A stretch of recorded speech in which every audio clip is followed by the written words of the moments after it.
The America's Democrats podcast, a project of 21st Century Democrats, is made possible by contributions from our listeners. Want to do more? Go to americasdemocrats.org and click Donate. And thank you for allowing us to be your voice. And if you enjoy the show, please share it with your friends on Facebook and Twitter, and leave us a review on your favorite podcast app. This is the America's Democrats podcast, the weekly podcast for stand-up Democrats. I'm your host, Jim Cuddy. This week, what science has to teach us about fair elections and expanded voting rights, plus what Democrats will do differently this time in the 2020 race for president. Had enough of Fox News, the House Freedom Caucus, and Donald Trump? If you want the facts that you won't get from them or from the fake news sites of the alt-right, then stay tuned. Our sponsor, 21st Century Democrats, works hard to get everyday Democrats involved in returning our party to its roots and to success at the ballot box. Sit back and listen, then stand up and fight, and follow 21st Century Democrats on Facebook for all the latest progressive news. We're glad you can join us. Our guest this week looks at democracy as an engineering problem and says that the science of elections is an essential tool in making it work. And we say hello to Michael Latner, Kendall Science Fellow at the Union of Concerned Scientists Center for Science and Democracy. He's also an associate professor of political science at California Polytechnic State University, San Luis Obispo. His teaching and research focuses on voting rights, electoral system design, and representation. Michael Latner, thank you so much for joining us today on the America's Democrats podcast. Hi, Jim. Thanks for having me. Our pleasure to have you with us. So you are a political scientist at the Union of Concerned Scientists. We usually think of that organization for its advocacy, of course, on issues such as climate change or nuclear weapons. How did a voting rights expert end up at UCS? Well, that's a question I get quite a bit, actually. It's a fair one. First, I think UCS realized that the achievement of their other science-based policy goals in terms of clean air and water, their environmental policies, public health policies, and the like, that the achievement of those goals is really inseparable from a functional electoral and legislative institutions. And so you really can't get clean air and clean water without having a clean electoral system. Specifically, as a nonpartisan organization, they realize that they need to empower people in order to protect their own interests, and that you really can't do that without substantial reform in our system. The research is pretty clear that the same communities that suffer some of the greatest burdens in terms of poor environmental and health policy are often the same communities that are targeted for voter suppression and discrimination. So there's really a direct link between environmental justice concerns and democratic justice. Second, I think that it's also clear that the science of elections itself has matured over the last few decades. And UCS understands the importance of applying the best scientific knowledge to all of our social problems, including those of institutional design. So, I think of democracy, at least in part, as an engineering problem. If we can agree on first principles like the importance of voting equality and equally weighted votes, then we have the science to actually engineer responsive, stable electoral systems that are specifically designed to facilitate healthy political competition and create a fair playing field, if you will. Mm-hmm. Now, in a recent blog post, you outlined the ways in which Congress can secure our right to an equally weighted vote. First, explain that phrase to us, equally weighted vote. Sure. When we look at the ways that a democracy goes awry, or that elections and voting go wrong, that is, through voter discrimination or other distortions of the way that votes are cast, there's really two distinct phases where we see this happening. And one is the area where I think most people are familiar.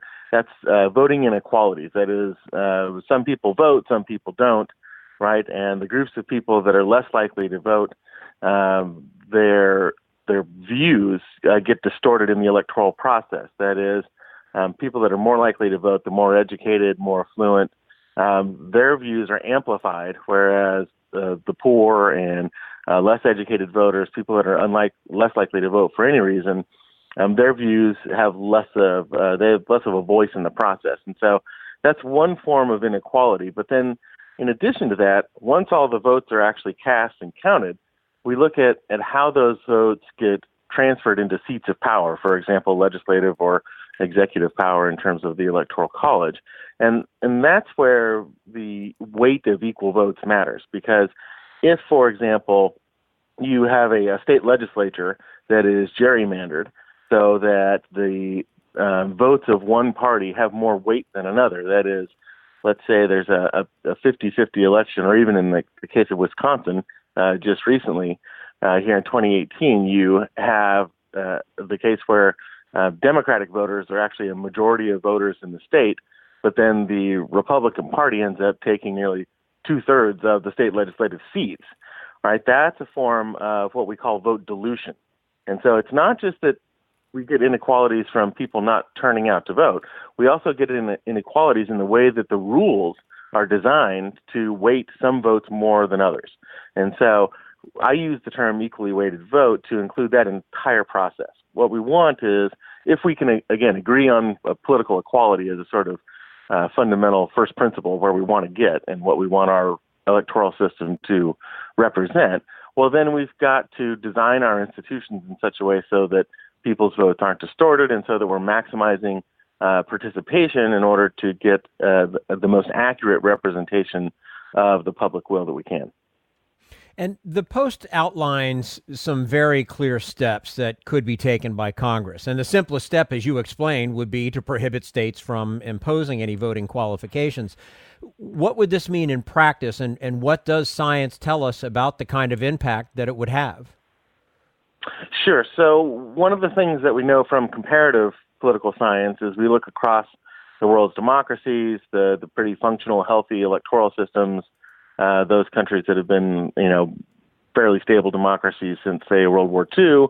And one of the things that jumps out from those sorts of analyses is that the U.S. has pretty abysmal voter turnout rates, right? One of the reasons that that voter turnout is so low in the U.S. compared to other countries is because we tend to have many more restrictions on voting. That is, we put up these barriers, voting qualifications, including, registration deadlines, prohibitions against felons voting.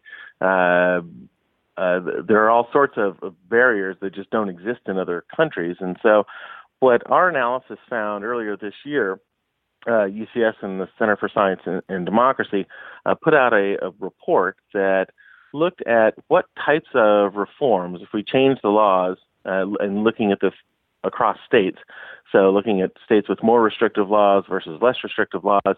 And one of the things that we found is that one of the biggest differences in turnout is simply a function of eligibility. And so if we reduced or eliminated eligibility requirements other than age and citizenship, which are federal requirements that come straight from the federal Constitution, if we removed those qualifications, that in itself would produce the single biggest improvement in voter participation relative to other areas like ballot access and different ways of voting, early voting, and the like. So these registration barriers we find really do make a big difference in determining who actually ends up voting and not. Mm-hmm. We're speaking with Michael Latner, Kendall Science Fellow at the Union of Concerned Scientists Center for Science and Democracy, also Associate Professor of Political Science at Cal Polytech State University, San Luis Obispo. In addition to prohibiting states from imposing qualifications, Michael, you also suggest several new federal mandates. One is that states maintain voter registration lists without discriminatory effects.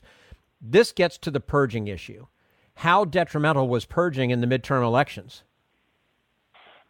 Oh, well, I think that there are several examples where we can point to it being a determinative outcome. You look at states like Georgia, where the governor's race was decided by a few thousand votes, and Brian Kemp, who was the acting Secretary of State, was engaging in precisely the sort of purging that he was already sued for previously under what was an administrative practice. The state then signed into law and legalized, and it wasn't until the election was nearly over that he was successfully sued to stop purging voters and to re-enfranchise people who had been told that they were ineligible to vote. So I think in addition to Georgia, you look at Ohio, where the recent Supreme Court case came from, that actually the court legitimized in some respects, I think, unfortunately,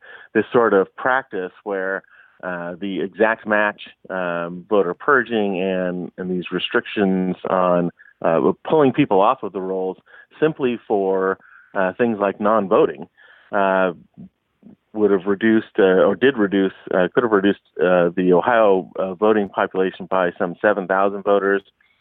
Florida and another number of states have these restrictive practices, and unfortunately, we're likely to see them spread since the Supreme Court basically validated some of these approaches.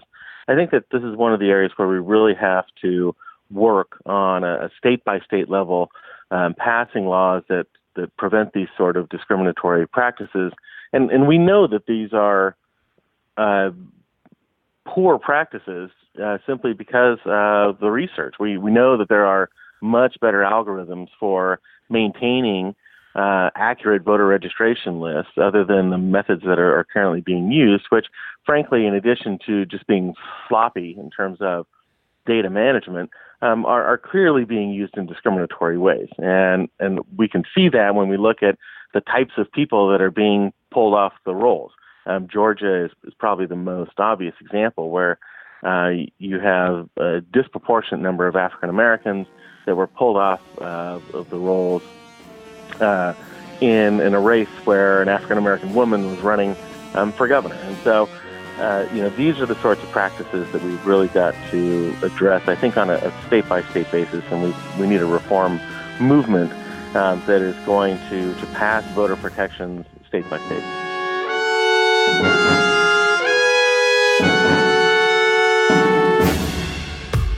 We want you to sit back and listen to this AmericasDemocrats.org podcast, a project of 21st Century Democrats. But we need you to stand up and fight. Do you want to get involved and help get our party back to its roots and to success at the ballot box? You can make your contribution to help us keep this show going and to elect Democrats who will stand up for democratic principles. Go to AmericasDemocrats.org and click on Donate at the top of the page. This Social Security measure, I believe that we must pass legislation to provide medical care. This is our tradition. When our grandparents came to America, it was the Democratic Party which said, welcome. It was the Democratic Party, the party of Roosevelt and Truman and Kennedy and others, who said that America belonged to all its people, not just a handful of the rich or a few giant corporations. That's why great leaders like FDR fought so hard for Social Security, and why JFK stood up to the insurance companies and their Republican allies to get Medicare. It's not just one thing, or one time, in one place. It's about a whole history of standing up to the Republicans and saying someone has to be on the side of regular working people in America. Whether it's defending Social Security or just the way your loved ones are treated on the job. That's what the Democratic Party is all about. And that's why this message has been brought to you by the Democratic Party. Working people like you and me. Paid for by 21st Century Democrats. Not authorized by any candidate or candidates committee. This is the America's Democrats podcast, the weekly podcast for stand-up Democrats. Stay with us for the rest of our interview with Michael Latner and a discussion of what we don't know and what we need to know about electoral reform. But first, we turn to Jim Hightower, America's #1 populist, for his common sense commentary. Ideally, elections are about ideas. But these days, policy discussions are being shoved aside by raw partisanship and vitriol. Not only are good ideas ignored, but very bad ideas can become public policy without the public knowing it. For example, the Trump team wants to snuff out your constitutional right to free speech and assembly by putting an exorbitant fee on public protests in our nation's capital city. In other words, you'd still be, quote, free to rally for or against any policy or issue, but not for free. Apparently meant to deter any more of the mass demonstrations against their policies on women, immigrant children, climate change, etc. They want each protesting group to pay hundreds of thousands of dollars to the government for policing and other necessary costs of guaranteeing the public's right to protest. Corporations and billionaires would have no problem paying, but regular grassroots groups would be priced off the public lawn. Such historic protests as Martin Luther King Jr.'s 1963 march and his I Have a Dream speech couldn't have happened under Trump's Pay Me plan. I'm guessing that a good 90% of Americans, Republican, Democrat, and otherwise, would shout no to this repression of a fundamental civic right. But I'd also bet that not a single congressional candidate has even mentioned it to voters in this year's elections. Yet, in perverse Orwellian newspeak, the Trumpsters pushing the plan say it's, quote, designed to provide greater clarity about how and where demonstrations can occur in a manner that protects historically important land. This is Jim Hightower saying, come on, I was born at night, but it wasn't last night. This proposal is designed to protect nothing but the bad policies of the power elites from objections by riffraff like you and me. To help stop their authoritarian power play, go to aclu.org. If you'd like more of Jim Hightower's real populism, check out the Hightower Lowdown. Jim's monthly newsletter gives you the real lowdown on which corporations, by name, are doing what to the middle class, our environment, and our democracy. Each month, the Hightower Lowdown brings you facts you didn't know, along with actions you can take to fight back. It also comes with a sense of humor. Hightower believes we can fight the gods and still have fun. Plus, get this, it's cheap. Only $15 brings you 12 issues a year. For real populism, go to hightowerlowdown.org.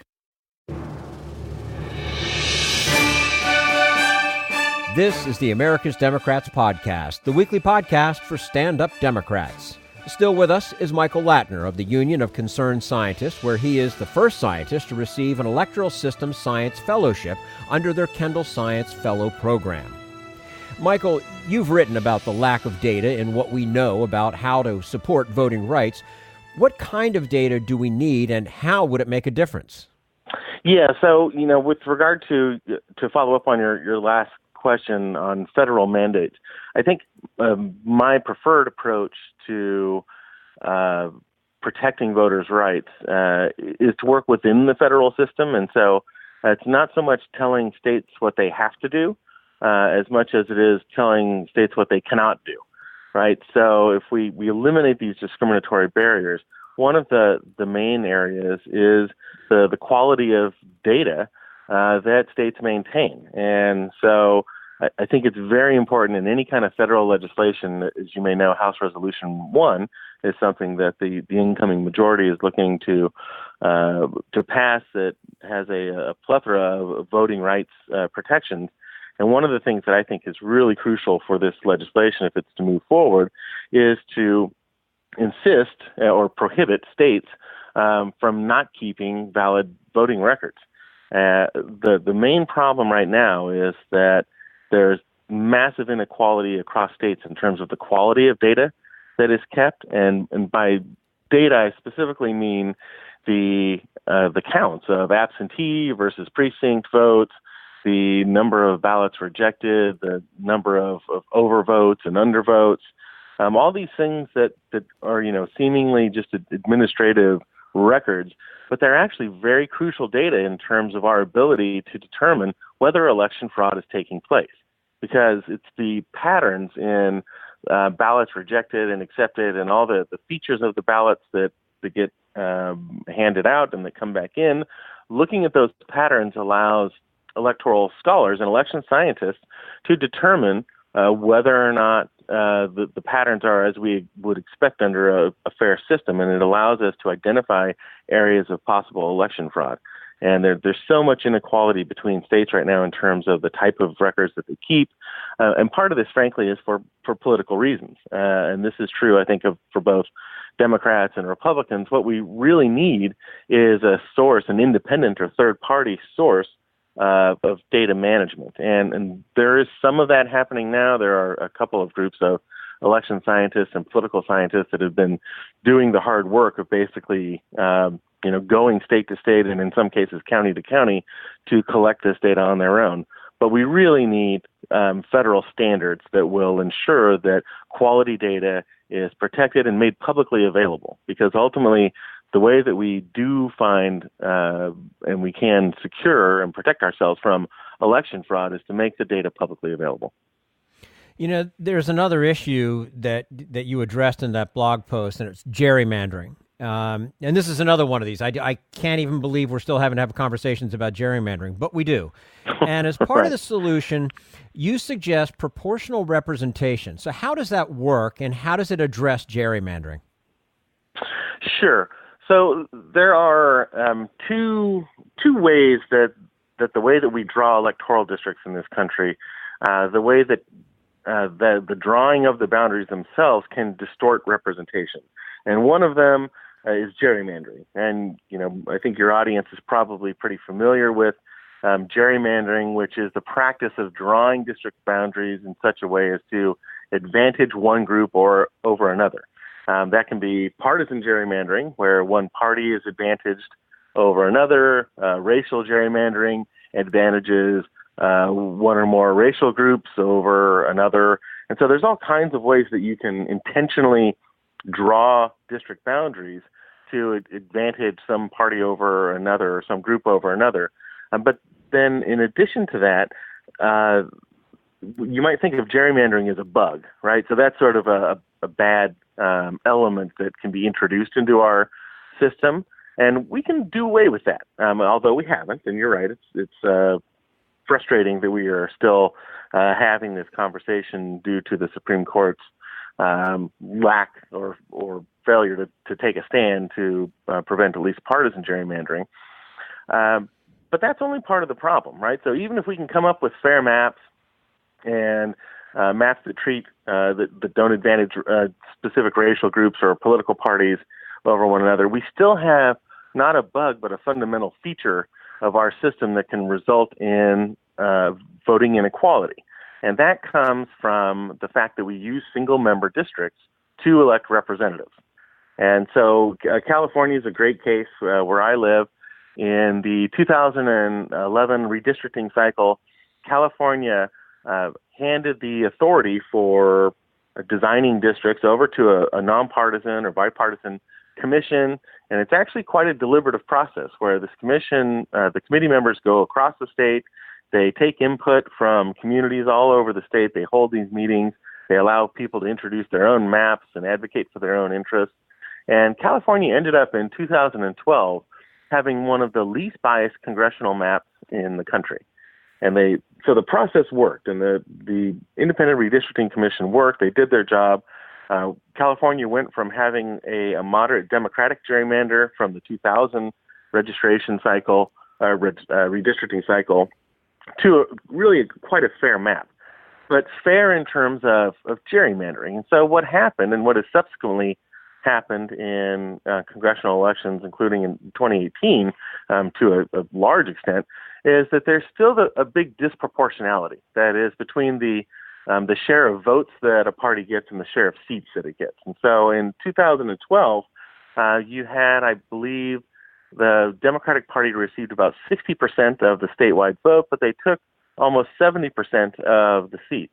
And that really was exacerbated in this last set of midterm elections where Republican voters, a minority in the state, in what has become an increasingly blue state, about 35% of voters statewide voted for Republican members of Congress. Now, as you may know, the Democrats really kicked the teeth in of the GOP in California here, including in such surprising places as Orange County.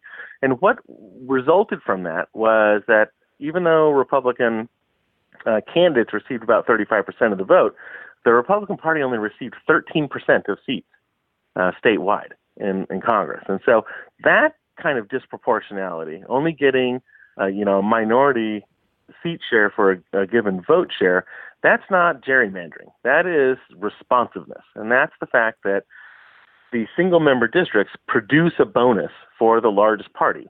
And in California, it's the Democrats. In many southern states, it's the Republican Party. It's whichever party is the dominant party. And so this is not something that is solved by gerrymandering. It's something that is only solved by moving to multi-member districts and more proportional representation. As the name implies, the whole point of multi-member districts is that you're going to get both parties winning some seats, and then whichever is the largest party will win an extra seat or two.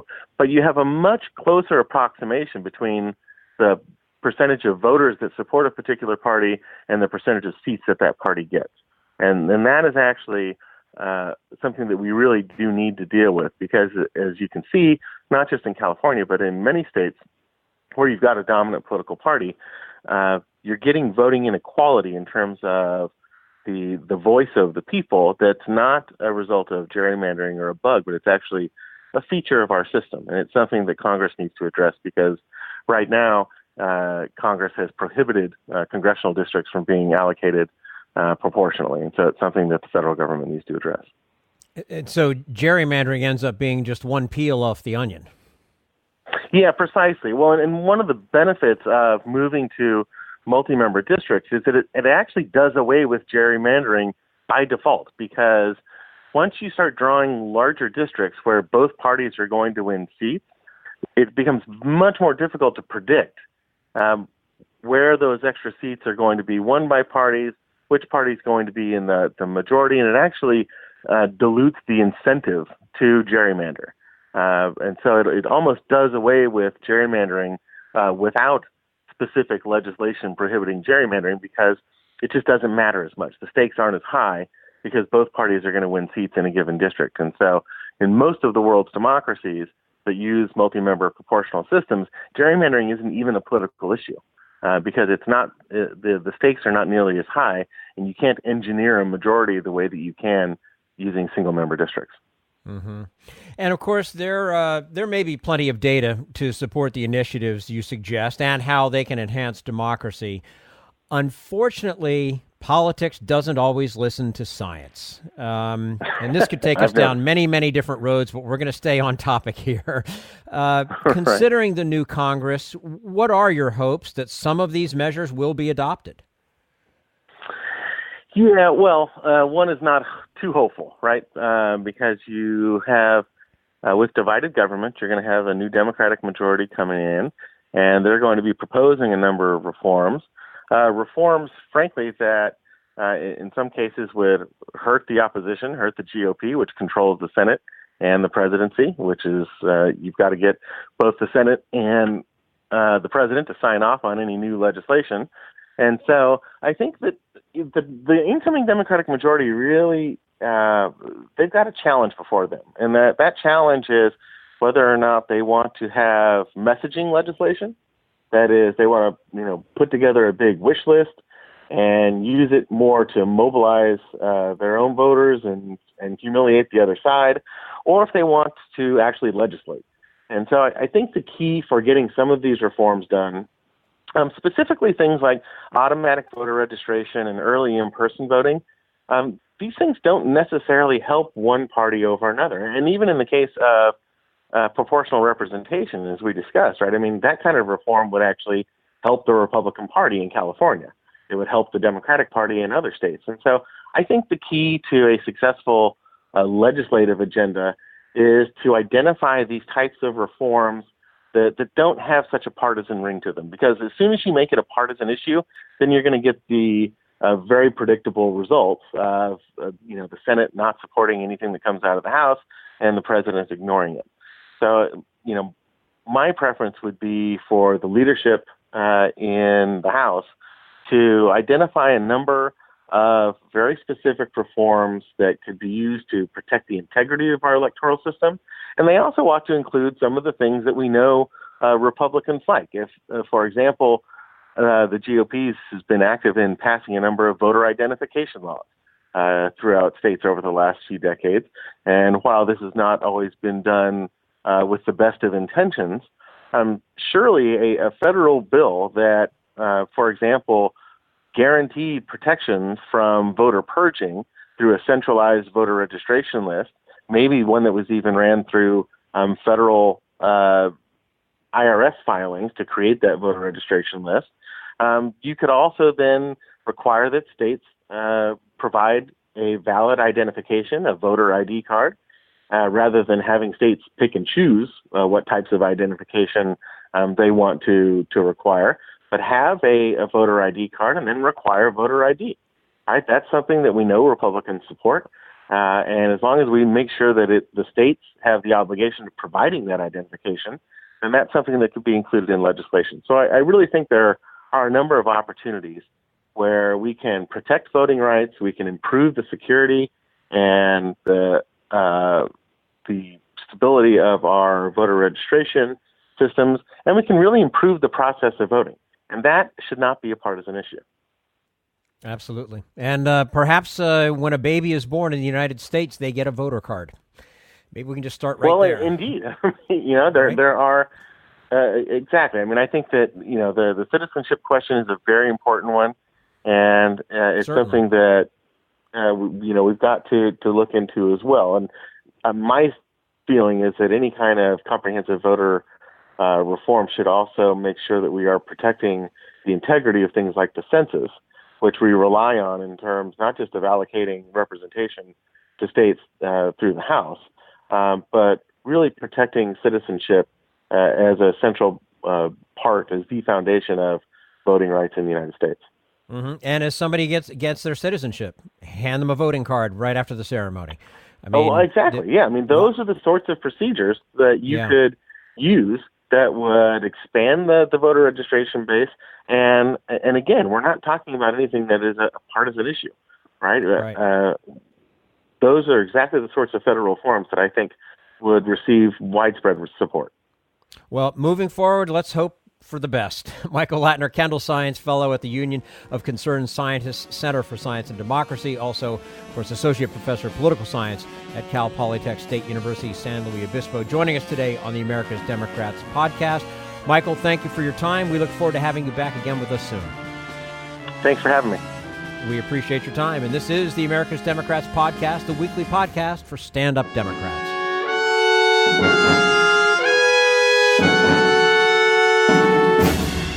We want you to sit back and listen, but we need you to stand up and fight. Help get our party back to its roots and to success at the ballot box. Make your contribution to keep the AmericasDemocrats.org podcast, a project of 21st Century Democrats, on the air, and help elect stand-up Democrats. Go to AmericasDemocrats.org and click on Donate at the top of the page.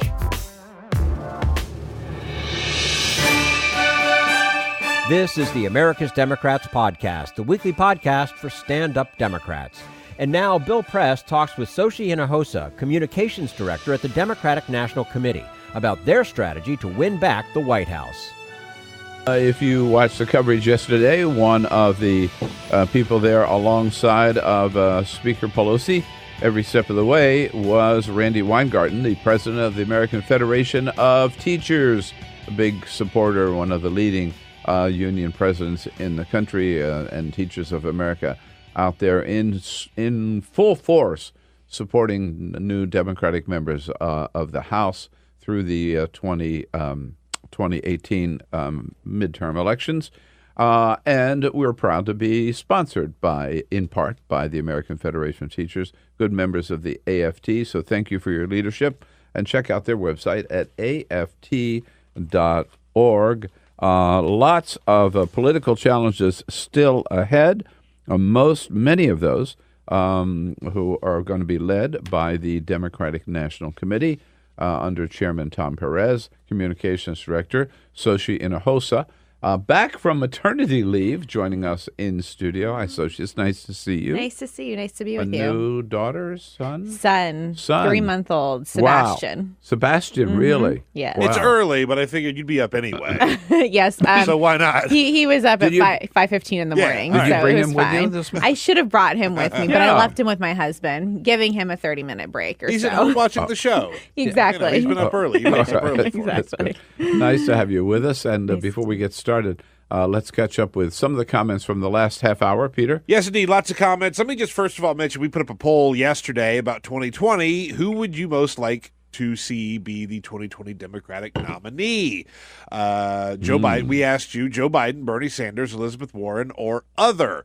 24% said Joe Biden. 24% also said Bernie Sanders. 16% said Elizabeth Warren, and 36% say other. So people obviously commented with some of their choices. We've seen a couple of Beto O'Rourke. We've seen Sherrod Brown, Tammy Duckworth. A couple of things for Tammy Duckworth, by the way. WCPT from Chicago coming through. Gotta be. Wan says 3 names: Bernie, Bernie, Bernie. Also a Jay Inslee, also a Beto O'Rourke. And D. Ray Luther says, I think what everybody is thinking, anybody who can defeat Donald Trump. That's all he really cares about. If you have a comment on any topic at any time. Wait. No votes for Bill Press? I'm sorry, Bill. Oh, I'm sorry, Bill. yeah, No vote people. for Bill I'll vote for you. Where are my There you go. people? So if you have a comment on any topic at any time, find us on Twitter at BP Show. All right. Yes, indeed. By the way, coming up, I mentioned Hunter Walker from Yahoo News will be joining us as a friend of Bill for the next hour. And Hunter and I will be joined by a very exciting guest, actress Piper Perabo, who is a big political activist. I was even arrested during the Brett Kavanaugh hearings. I'm very excited to have her join us in studio. As again, we are excited to have Xochitl Hinojosa from the DNC. So let's kick off on that. There was the little poll from yesterday. Dianne Feinstein, Senator Dianne Feinstein, yesterday came out and said, if Joe Biden runs, I will support him, basically, endorsing Joe Biden. I had lunch with some friends from California yesterday who were wondering whether or not she informed Kamala Harris of her decision ahead of time. But at any rate, and also on the 2020 front, yesterday, Governor Martin O'Malley from Maryland, who has run twice, has spent a lot of time in Iowa, dropped out after the Iowa caucuses the last time, but has a lot of friends out there. He said he is not running. Surprised me. I always had him on my list. He's not running, and he endorsed Beto O'Rourke. So what are you going to do with such a crowded field? Well, first of all, this is a good thing. It is good to have potentially double-digit candidates running for president. We need to put forward the best candidate in order to beat Donald Trump because there is way too much at stake. And the fact that there is so much enthusiasm out there for these candidates. I love the fact that we're having these discussions now, although many of you might not love the fact that the 2020 process is starting already. But I do think that this is something that is only going to help Democrats. It's going to engage Democrats. You saw in the last midterm election that people were more engaged than they had been before in previous midterm elections. If we are able to start this conversation now and get people really out there and motivated and really engaged in the conversation, then I think that we can turn more people out for 2020 and we can end up winning. The role of the DNC, what we're doing is making sure that this process is fair. A lot of people felt that the DNC back in 2016 put their thumb on the scale, which is not right. No one should feel like that, whether it's true or not. And what the DNC is doing now is making sure that we are as transparent as possible. And that's why we announce even before many of the candidates had gotten into the race, many haven't yet, but before we had a full slate of candidates, that we will have 12 debates starting in June, and we will announce that full schedule very soon. And the reason that we did that is because we didn't want to make it seem like one candidate was going to be favored over the other. Having more debates favors this candidate, having less debates favors X candidate. And so we made sure of getting that out early. And one of the people that we talked to was Martin O'Malley. We talked to all of the candidates and their campaigns from the 2016 election and previous elections because we wanted to hear from them on what was fair and what was not fair that was done previously. And so this is a good thing for Democrats. This is a really great thing that we have a lot of candidates wanting to run, the enthusiasm out there. I'm excited, and everyone else should be too. Right. Well, I'm one of those who did feel that the DNC put their thumb on the scale the last time around. I think the evidence has backed that up, and I'm not blaming the current leadership because this is a new team. You know, you and Chairman Perez and some new members of the DNC, but one of the big issues was the debates.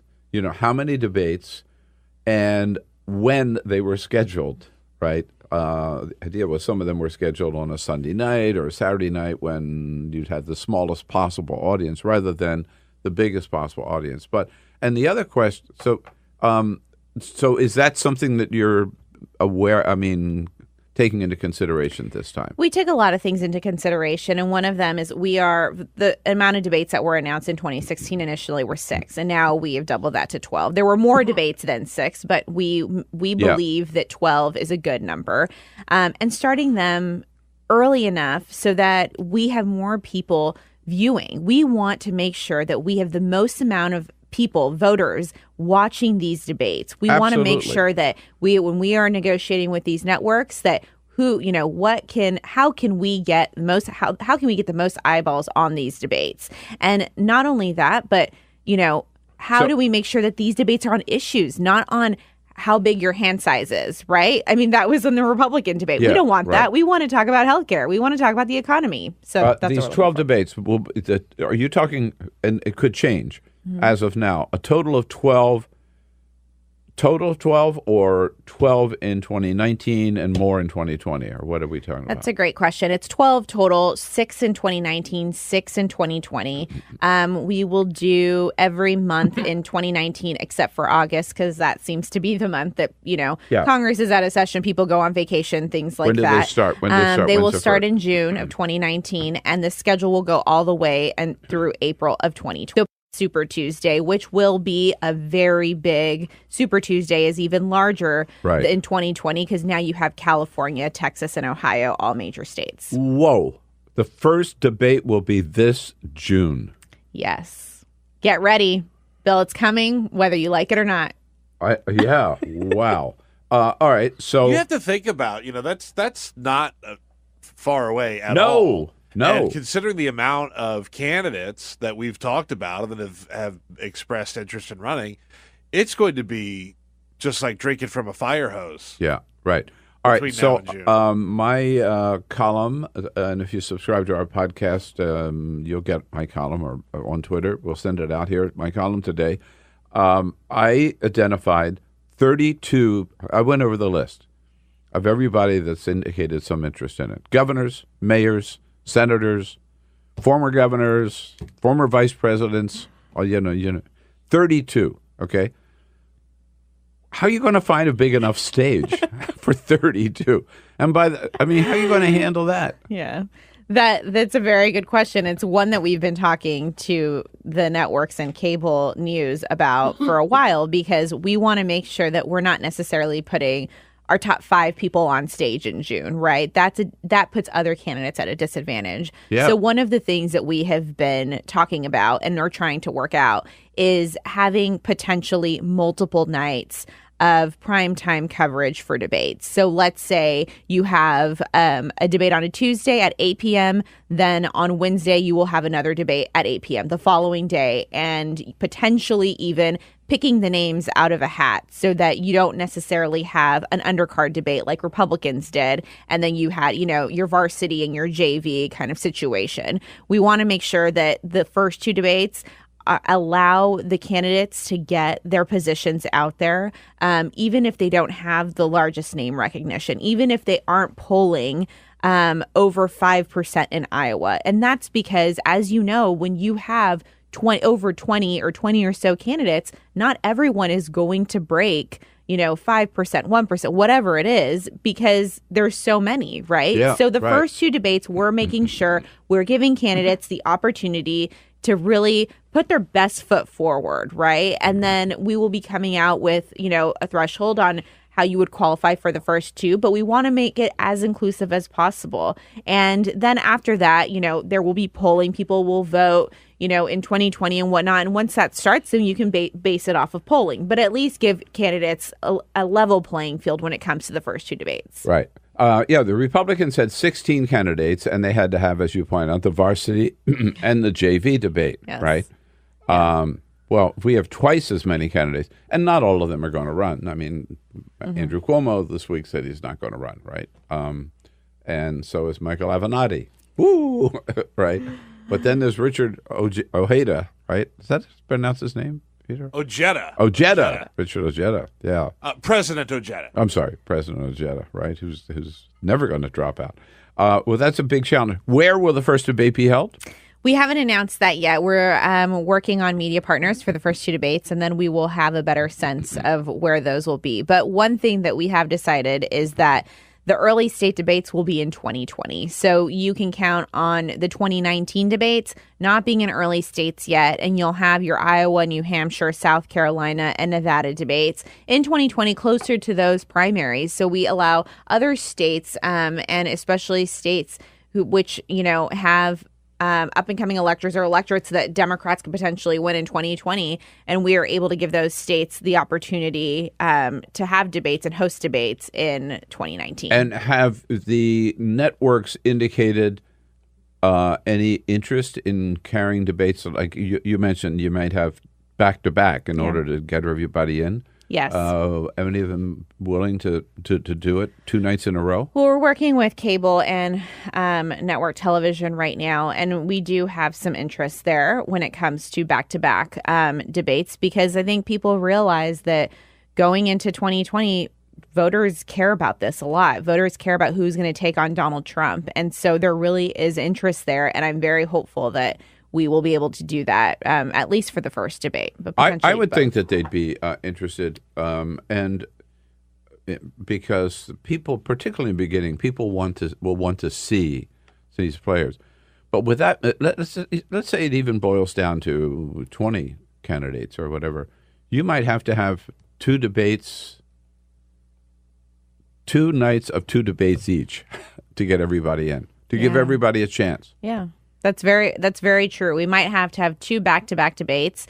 We'll see. We'll see what, how this pans out. But we are preparing for a double-digit field. Right. And that is part of the preparation, is these conversations are happening at the DNC and with networks and cable, is how do you accommodate that large of a field? You want to make it as productive as possible. You don't necessarily want just every candidate to have only 1 minute on stage, but you want to make sure that you give everybody a chance. So. Are the candidates themselves part of this decision-making process? They are not. The only people we have been talking to are former candidates. So 2016 campaigns, President Obama's campaign, previous campaigns, and just talking about what worked, what didn't work in those cycles. How do you deal with a large field? Wouldn't you want to hear from this year's candidates or this term's candidates about what they think would be fair?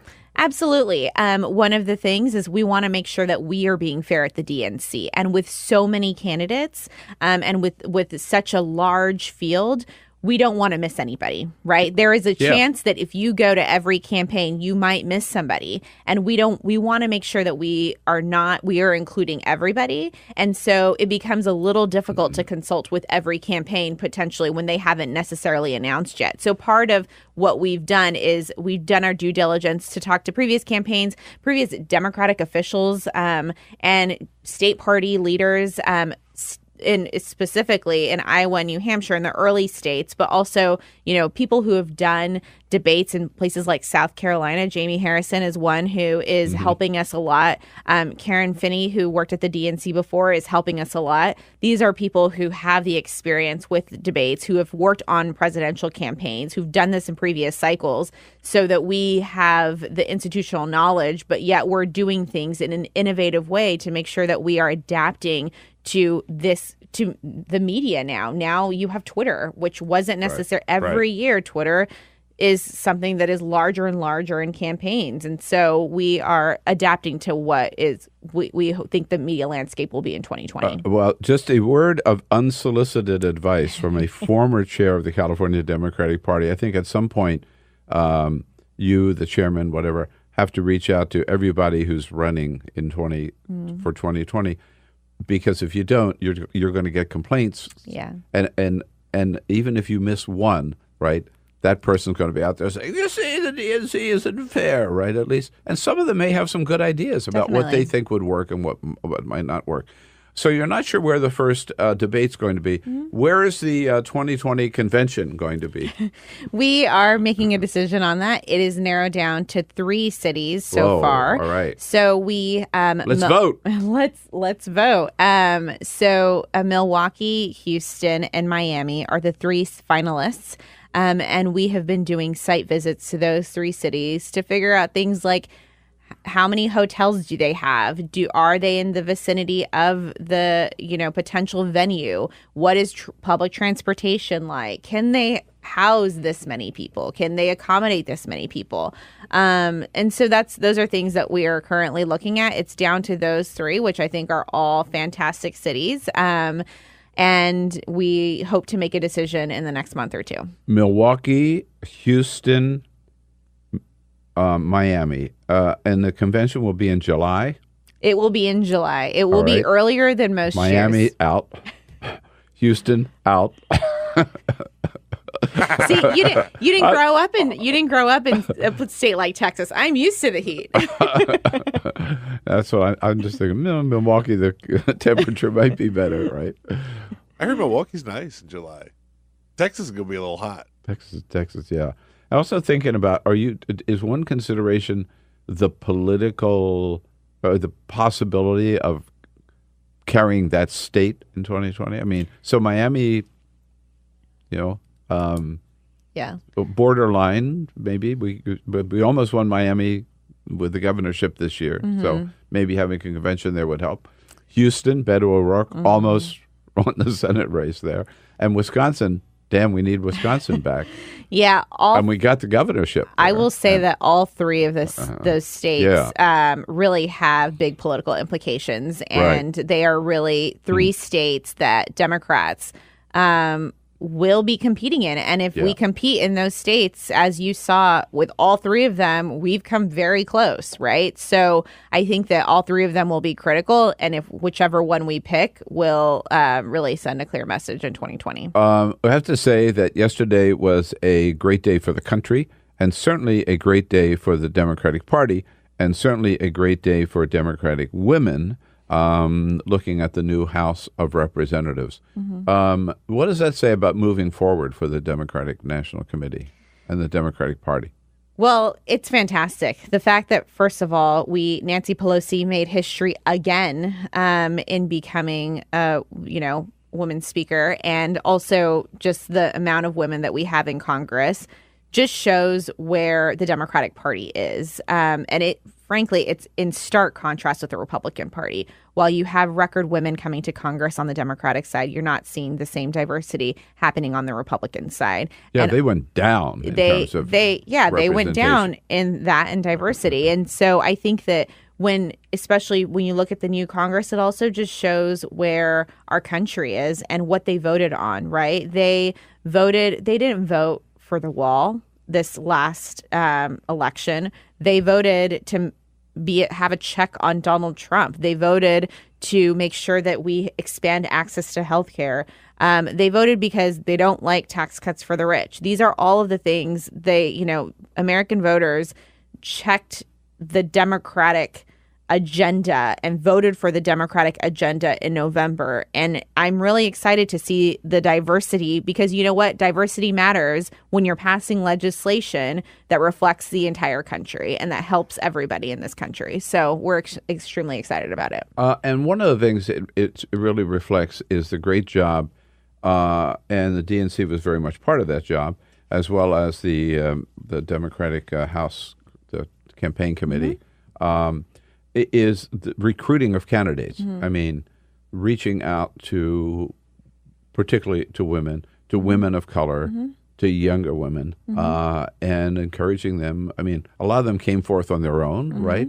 But where they came forth their own, or you recruited them, getting them the training that they needed, the resources that they needed. There were House races that I saw where people raised more money historically than had ever been raised in House races through small contributions. Definitely. And I think a lot of candidates, these are first-time candidates. And you're right, with the training, a lot of them, they don't know necessarily how to put together a finance plan. They didn't know how to put together a team. And these are first-time candidates that have never worked in politics before, which is beautiful, the same, which is great. But they needed some help as well. And so the DCCC did a lot of work with recruiting candidates. They had record number of veterans, which is fantastic. I think the best part about this is that this last election was the first time that you saw a Democratic infrastructure, not just the DNC, not just the DCCC, not just state parties, but organizations like Indivisible, like Run for Something, all of these pop-up organizations that came up after the 2016 election.